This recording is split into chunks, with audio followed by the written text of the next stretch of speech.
It's coming. The one event I've been warning all of you about since I started talking about it in early March of this year. One event that will go down in history as the straw that broke Canada's back. It's coming.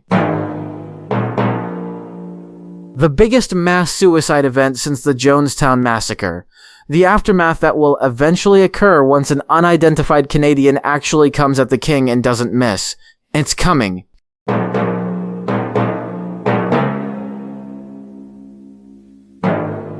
Traditional Christmas dinner all over the world will not only never be the same ever again permanently, but it will dramatically shift the course of history for decades to come. Brian Mullins the Fox has the courage and discernment to warn about, based on nearly a decade of topical lore surrounding the roast game, over 4 years of studying culture shock in general, and over 3 years since he's discovered the root cause. Falling Maple Orange, eventually destined to become a massive headline after Trump's potential assassination, in the worst case scenario, this Christmas. You've been warned, my furries and people. You've been warned.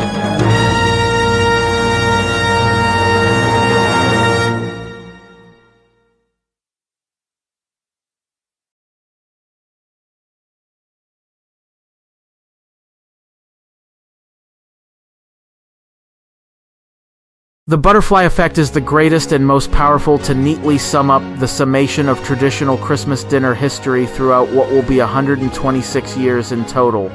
Ruled by the commercialization of such complete lack of foundational history or backing of said legitimate history, culture shock, complete abandonment of traditions and values, uncertainty, chaos, demoralization, literal cannibalism, and mass death. Do you all want to know what the Jonestown Massacre of 1978, the roast game and roast game era of 1998 to 2016, and what Falling Maple Orange of Christmas Day 2026 will have in common at the end of the day?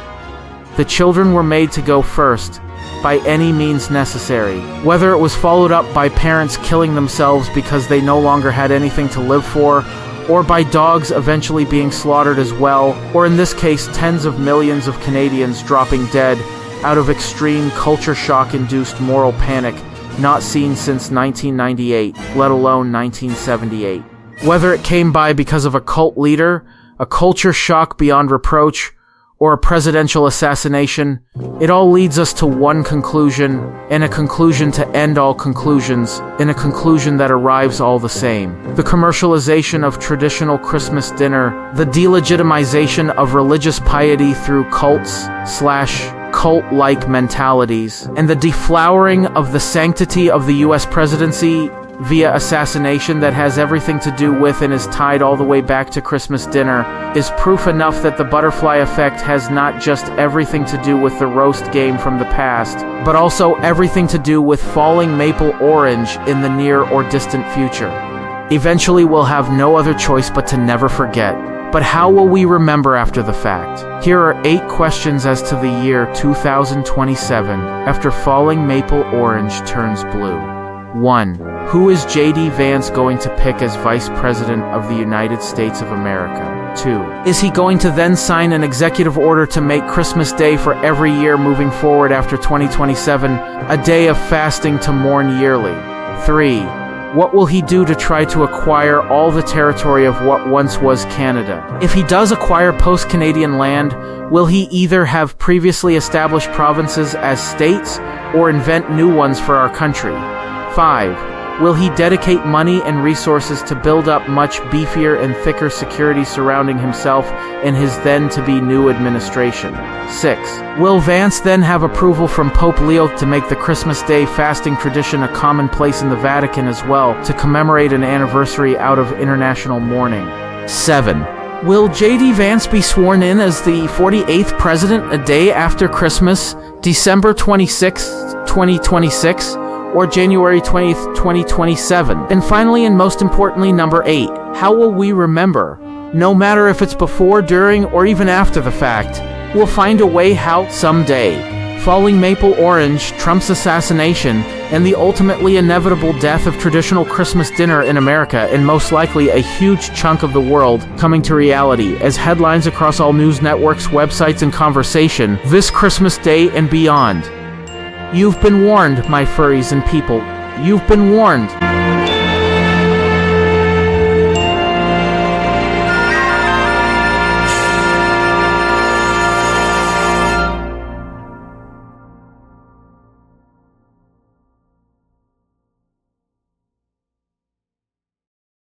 For nearly an entire decade, I went down the deepest, most depressing yet worthwhile rabbit hole all the way up to this point.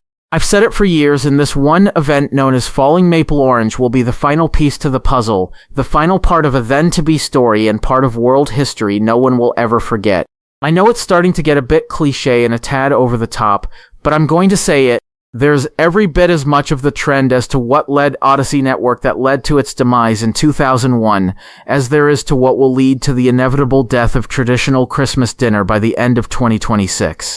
The network was proven to never be special and was eventually replaced and became the very target of the culture shock that led to its replacement.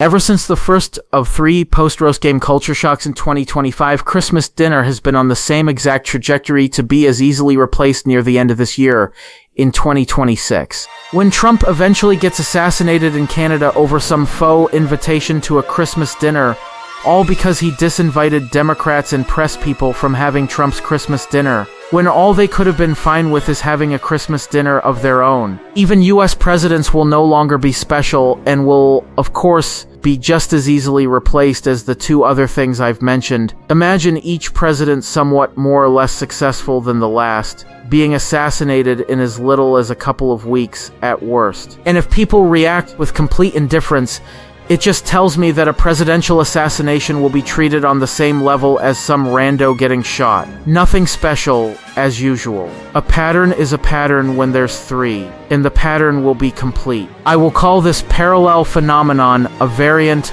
of the butterfly effect, and I'll also give it an original name, the roast game effect.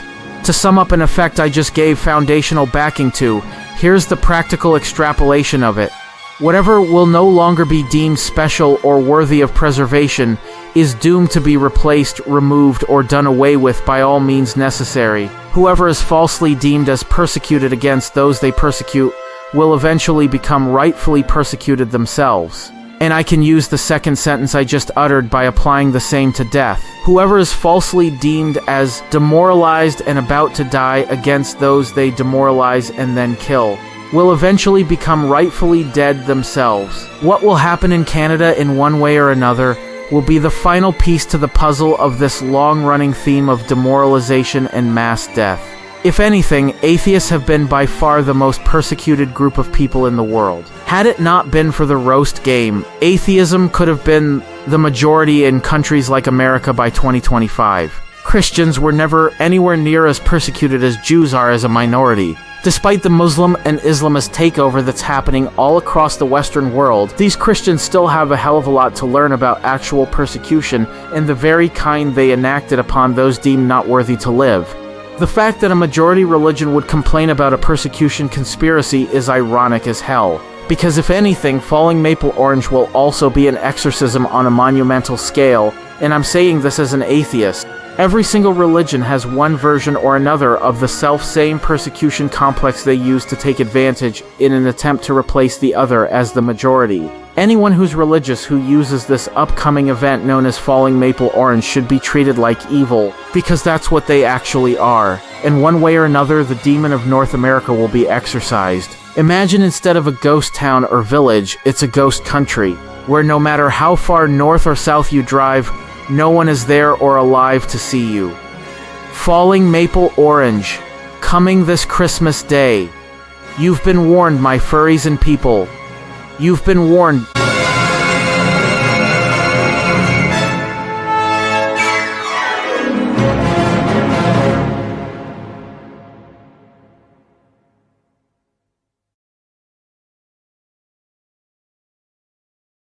Well, one final burning question will come before I go off about the final thing in the 5th and final warning trailer for Falling Maple Orange. Who will inherit Trump's wealth and success? And what will become of all this after the fact will be the most painful part yet.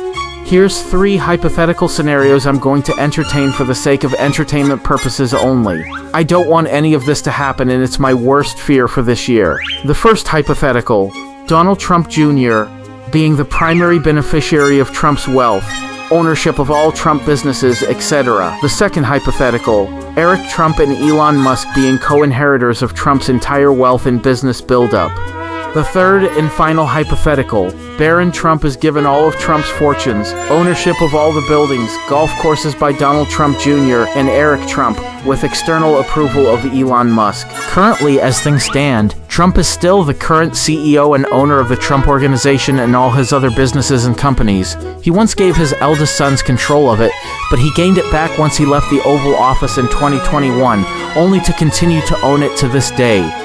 Until 2017, he had been the owner of the Trump Organization since 1971, 5 years before Trump initially became a famous rich guy with the initial launch of his career-defining, high-profile real estate breakthrough in Manhattan, securing the Commodore Hotel deal in 1976, but not for very long, because this long-running turn of events will determine what comes next. Here are the 2 predictions I'm personally going with.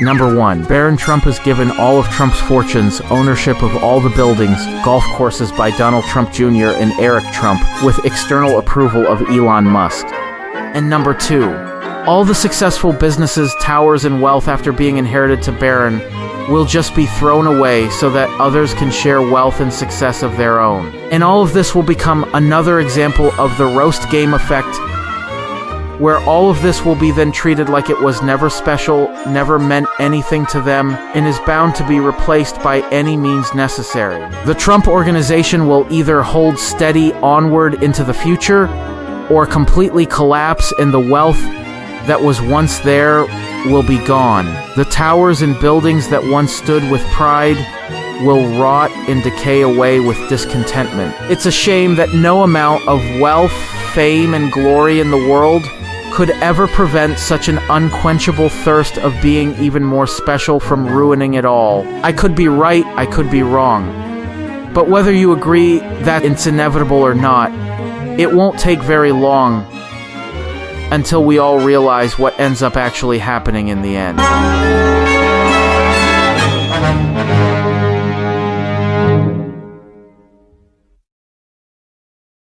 Abraham was the first president to unofficially pardon or spare a turkey, and its name was Jack. But for Christmas, rather than Thanksgiving, he was assassinated in 1865.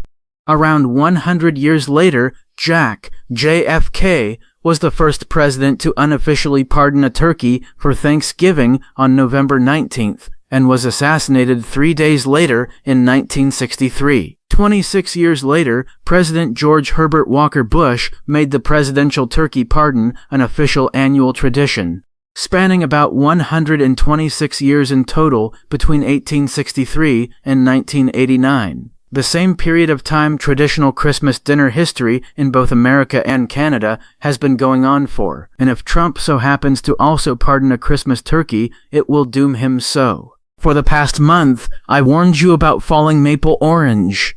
With slogans like, "It's coming, how will we remember, the pattern will be complete, and what will happen to Trump's wealth?" Now, let's go over what happens when Canada faces terra nullius this Christmas.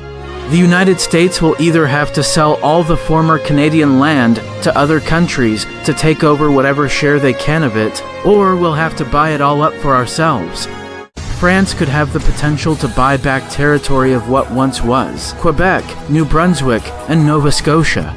The United Kingdom could have the potential to broaden their national territory by taking up what once was Ontario, Manitoba, Saskatchewan, and British Columbia as part of a Greater Britain itself.